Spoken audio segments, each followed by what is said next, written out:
Taurus, this is your weekly reading for the week of July 21st. If you like this video, please make sure to subscribe, like, and comment. It'll really help the channel grow. Thank you for watching. I appreciate you all. We're going to start with a cut of the deck for the Taurians out there. And the bottom of the deck here is going to be a focus card for the reading. It's going to set the tone for the reading. It's for you to think about what it is, right? So you have the High Priestess at the bottom of the deck. The High Priestess is about intuition. The High Priestess is about knowing that there's no limits to your intuition and the things that you're feeling. So it's like whenever you receive any sort of intuitive messages, you have to trust in that, right? Do what you can to write those things down. What have you been feeling? What has been coming to you in your times of openness? Like, what are you receiving right now, Taurus? With this High Priestess, know that this week is going to be an intuitive week for you. It's probably been very intuitive with all the energy that's going on in the sky right now. So it's like, what are you feeling? Write it down, right? Anytime that you just receive a message that you know is coming from another place, right? It allows you to open yourself up to new lessons and new blessings. So with that High Priestess, think about what have you been feeling as far as your intuition goes. And that's something that you're going to be thinking about here in this reading for you, Taurus. So let's see, we're going to do a 5-card spread. Your first card is, let's go, the Ten of Pentacles, right? So we'll talk about that. That's a great first card to start off with here, Taurus, for this week. And then you have the Lovers. Let's go. Uh-oh. What's up, Taurus? Who you eyeing? Who you loving? Where we at, Taurus? What's going on here? What's going on here? I'm excited. I'm a Taurus moon, so this is hitting me too. 8 of Cups is your third card here, Taurus. Let's go. Let's see. Your fourth card is going to be 8 of Swords. All right, so let's talk about that.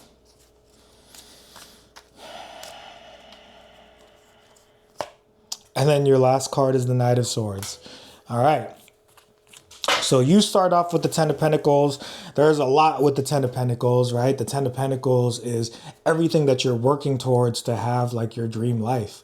Like, what are the things that you work on in your life? What are the things that you work on in yourself? This is your job. This is how you work with others. Like, when you have the Ten of Pentacles, it's one of the best cards in the deck, right? Because it shows that your efforts are leading to a place of fulfillment. Your efforts are going to lead to a place of satisfaction, right? So what do you want? Think about that for this week. Everything that you want, you can have it. You got to work on it, obviously, right? So it's like, what is it that you really, really want that you're going to be working towards? You have love coming up here in the Lovers. Hopefully this is about your own self-love, things that you love to do. So think about, what do you want to work on? And with the Ten of Pentacles, know that that is your direction. That's where your life is leading to right now. And maybe your life is leading to love.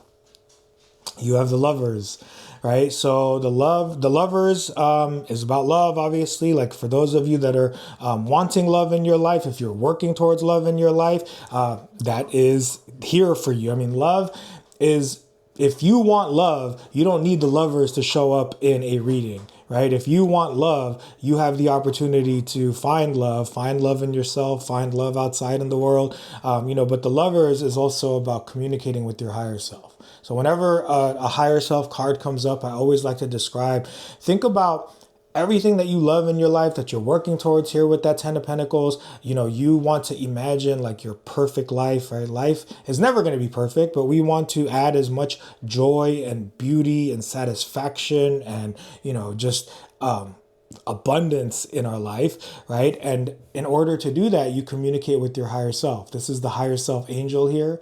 Higher self angel shows up in many cards in the tarot, and the higher self is, think about you and what you're working towards, what you're building. Think about you 6 months from now. Think about you a year from now, right? Your higher self, in my opinion, is like a more idealized version of our future self. And if you communicate with your higher self, then you're able to really tap into your future and where you're heading and where you're moving. And then it's like, you get to a point where if you trust your communication with your higher self, then sometimes you're receiving messages from your future self. Sometimes you're receiving guidance from your future self, right? So the lovers is, love, it could be a choice. Maybe you're choosing between things that you want to do in your life or people that you are choosing to have in your life that are going to bring you more love. But that's what we got going. Your third card is the Eight of Cups. This is about walking away from the things that are no longer working in your life, right? So to have these two cards be, your first two cards be the Ten of Pentacles and the Lovers, you're working towards love, but what do you need to let go of? What do you not only need to let go of, what do you need to walk away from, right? This is a card where you see him walking away from these 8 cups. He's walking towards the 9 of cups, which is a wish fulfillment.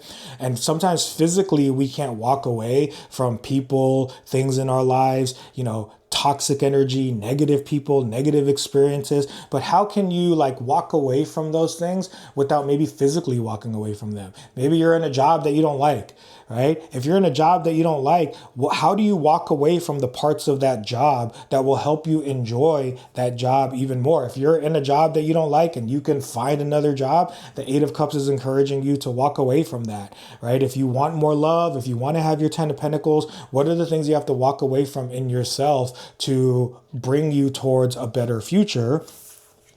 And this is the obstacle, in my opinion, in this reading is the Eight of Swords, right? The Eight of Swords is about putting up walls around yourself, or maybe the universe putting walls around you. But what walls can you tear down here? What are the boundaries that you need to release? What are the things that are holding you back? Maybe you're holding yourself back, and the Eight of Cups is saying that you need to move forward. The things that are no longer working inside of you, inside of your life, maybe you put up walls around those things. How do you tear down those walls so that you can move forward here with this Eight of Swords? And then you have the Knight of Swords. Knight of Swords is a rushing energy. The Knight of Swords is the fastest moving knight. Maybe some of these changes have been slow for you, but once you, again, recognize where you're putting your own restrictions around yourself with this Eight of Swords, once you do that, sorry, you guys, you're going to be able to have quicker success here with the Knight of Swords, right? This is also saying that the things that you really, really want to change, maybe the things that you have been working on changing, you want them to move faster.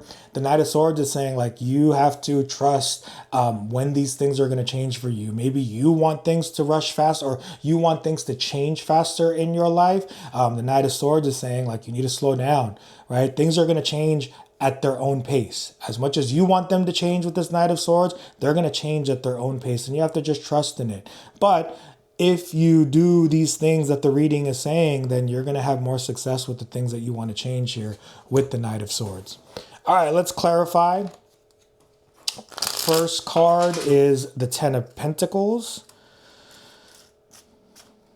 With the Ten of Pentacles, we have the Four of Pentacles. All right, so that's definitely what's happening in the reading here, right? The Four of Pentacles is about holding on too tightly to the past. The Four of Pentacles is, an energy where it's nice to reflect on the past. It's nice to enjoy our past, to really be thankful for our past. But what are the things that you need to let go of? You can see here in the card, right? It's he's holding on to these 4 coins, right? He's holding on really tightly. But your first card is the Ten of Pentacles. This is everything, right? This is a 10 out of 10. This is perfect. This is having the 10 things that you've worked on that you're going to be so happy about. So in order for you to get to this 10 of Pentacles, what do you need to release? Right? What are you holding on too tightly to, and what do you need to let go of, right? Because this stuck energy, right? You have 2 cards of stuck energy here with that Eight of Swords and this Four of Pentacles. Think about what is keeping you stuck, Taurus. Second card is the Lovers.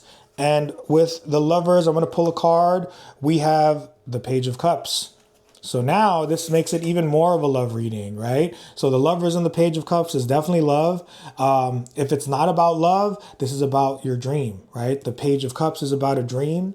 What are you dreaming about, right? You're dreaming about your Ten of Pentacles. You're dreaming about this perfect life, right? The perfect life that's perfect for you, the perfect life that you are working towards, right? So if this is about love, and if you're looking for love, put yourself out there, right? Send signals, pick up on signals, right? Develop your riz, right? Taurus is very confident. So it's like you need to tap into that confident Taurus energy where you're not chasing, right? You know your worth, you know your value, you know that you're like really, really sweet and kind and beautiful. You need to allow that love to come to you and practice, the laws of attraction, right? Find YouTube videos and YouTube, coaches on dating and developing more charisma, right? So if you're looking for love, it's looking really good for you, Taurus. So put yourself out there if you are. And if you're not, then this is about other things that you want to love in your life. You have the Eight of Cups, and with the Eight of Cups, you got the Six of Cups. Right? Awesome. The Six of Cups is childlike energy. The Six of Cups is nostalgia. It's thinking about the good things from our past. Like we're in the retrograde this week. The retrograde is going to be a few days in. So the past is going to be coming up for everyone. But, process your past. What is it about your past that you need to walk away from here with this Eight of Cups, right? So the Six of Cups and the Eight of Cups is saying you need to walk away from the past experiences, past people, past pain that you're still holding on to. Because again, your fourth card is the Eight of Swords. So with the Eight of Swords, we have the Eight of Swords, right? So again, too many walls up, Taurus. What are the boundaries that you're putting up that you need to let go of, right? Doubles here in a 10-card spread. Really, really think about you putting up unnecessary walls in your life, right? Because if you have unnecessary walls in your life, you are preventing good things coming and happening in your life. So definitely take down those walls that you need to. With the Knight of Swords, you have the Hierophant. So this is you, Taurus. This is you showing up in the reading. This is you showing up in a position where once you tap into those messages that you receive with the Hierophant, once you tap into blessings that you receive as the Hierophant yourself and as a Taurus, things are going to quickly change for you. All right? I like it. Again, if you like the video, please like, subscribe, and comment. It'll help things grow. Have a good week, Taurus.